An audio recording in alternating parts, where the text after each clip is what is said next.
America மாநாட்டில் 10,000 நாற்காலிகள் சேதமடைந்ததாக நாற்காலி ஒப்பந்ததாரர் வேதனை தெரிவித்துள்ளார். மதுரை தூத்துக்குடி தேசிய நெடுஞ்சாலையில் பாரபத்தி கிராமத்தில் தமிழக வெற்றிக் கழகத்தின் 2வது மாநில மாநாடு பிரம்மாண்டமாக நடைபெற்றது. இந்த மாநாட்டிற்காக பல்வேறு பகுதிகளில் இருந்தும் 2 லட்சம் நாற்காலிகள் மக்கள் அமர்வதற்காக ஏற்பாடு செய்யப்பட்டிருந்தன. திண்டுக்கல், மதுரை, கேரளா உள்ளிட்ட பல்வேறு பகுதிகளில் இருந்தும் நாற்காலிகள் மாநாட்டிற்காக கொண்டு வரப்பட்டன. இரவு முதலே மாநாட்டிற்கு வந்த தொண்டர்கள் இருக்கைகளை தலையணையாகவும் பயன்படுத்தினர். மாநாட்டின் போது விஜய் மேடையில் ராம்ப் வாக் செல்லும் போது அனைத்து கூட்டமும் அதை நோக்கி சென்றதால் ஒரு நாற்காலியில் 5க்கும் மேற்பட்டோர் நின்றவாறு கையசைத்து குதித்ததால் நாற்காலிகள் உடைந்து சேதமடைந்தன. ராம்ப் வாக் மேடை அருகே போடப்பட்ட தடுப்பு வேலிகள் இருக்கைகளின் மீது சாய்ந்ததில் அதிகமான எண்ணிக்கையில் நாற்காலிகள் சேதமடைந்தன.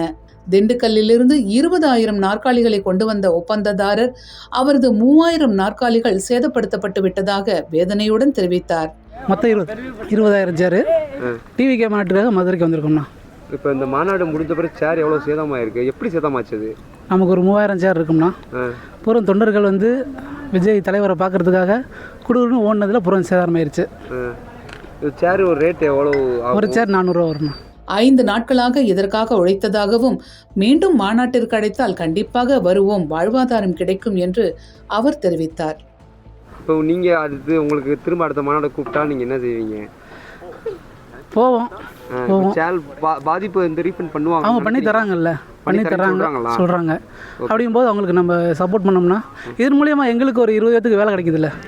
இப்போ எவ்வளோ ஒரு 10 நாள் மேன் பவர் எவ்வளோ செலவு பண்ணீங்க அதை பற்றி சொல்லுங்கள். மேன் பவர் ஒரு 20 பேர் இருக்கும். 20 பேர் எவ்வளோ நாளாக வேலை பார்த்துக்கிட்டு இருக்கீங்க? ஒரு 5 நாளாக வேலை பார்த்துட்ருக்கோம். நாற்காலிகள் சேதம் அடைந்ததற்கு உரிய இழப்பீடு கிடைக்கும் என்று எதிர்பார்ப்பதாகவும் நாற்காலி ஒப்பந்ததாரர் நம்பிக்கை தெரிவித்தார். சொன்னீங்களா சொன்னீங்களா ஏஜென்ட்டை இன்ஃபார்ம் பண்ணியிருக்கோம். அவங்க வந்து தலைமையகத்தில் பேசிட்டு எங்களுக்கு ஏதாவது பண்ணி கொடுக்குறேன்னு சொல்லியிருக்காங்க.